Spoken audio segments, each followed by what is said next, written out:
Namaste, my name is Mahak Kaur. I am an international student representing the diverse nation of India. I am applying to study the master's course in counseling at Deakin University. Now, a few things I consider important in the field of counseling are to be a good and active listener, as well as being empathetic towards the client. These are a few things that I learned at an internship I enrolled at last year during my summer vacation. The internship was at a company called Santulan. Over there, I had various opportunities to attend webinars, to sit and observe my mentor taking a client's therapy session, or simply analyze case studies. I was given real life case studies that was conducted by my mentors and was told to analyze them. And so I have a few experiences in the counseling field myself. I feel that conducting research and understanding the human behavior by studying it is also very important for someone who is looking forward to establishing a career in the counseling field. I currently am also conducting a research on the topic aggression and spirituality, which explores the spirituality's influence on self-identity. The aim is to prove a positive correlation between aggression and spirituality by spirituality reducing aggressive tendencies. At the base of it all, though, I feel that it is very critical and important for someone to know themselves, which is self-awareness, the very first stage of emotional intelligence. And so I'm pursuing my own spiritual journey through books like The Monk Who Sold His Ferrari, The Laws of the Spirit World, or Atomic Habits. And I'm also going to be pursuing a yoga teaching training course in Rishikesh, a city in Uttarakhand.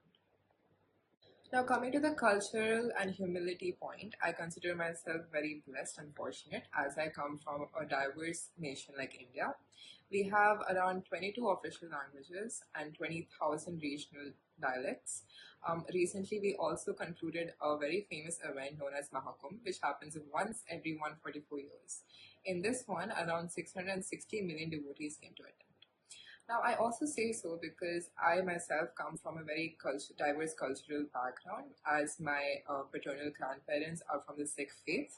My maternal grandmother is Christian, whereas my maternal grandfather is from the Hindu faith. So I have personally grown up in an environment where we celebrate multiple festivals throughout the year and have one main objective, that there is one higher power looking after all of us.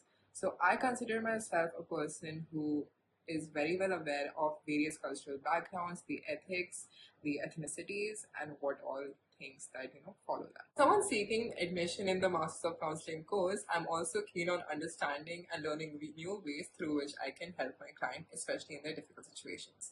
It is a privilege to be in such a position where another person would feel safe and secure enough to vent out their problems to you and simply see you as their safe space, especially under the cause of social justice. I see great opportunity connecting with different people coming from different cultural backgrounds. This also deepens one's knowledge about the various cultures and ethnicities that exist around the world. As I'm still in my learning stages of learning psychology, counseling, or simply the human behavior, I do agree that there are certain areas where I can still improve, excel at, and simply new things that I'm yet to learn. I feel it would be challenging for me to counsel someone who simply does not take steps to help themselves. Again, as the saying goes, you can't help someone who does not want to help themselves. Now, due to this, I think it might be an issue for me when counseling a person who simply does not have self-awareness or who simply does not want to come out of the difficult situation. I believe that clients should demonstrate some sort of self-commitment and have some inner motivation in order to improve oneself and to help someone get out of that difficult situation. As someone who keeps their inner motivation high, this value of mine might come as a hindrance when counseling another person. This is something that I would love to improve on and love to just get to know new ways of counseling someone to sort of overcome this problem or this issue that might be the case in the future through learning the Masters of Counseling course at Deakin.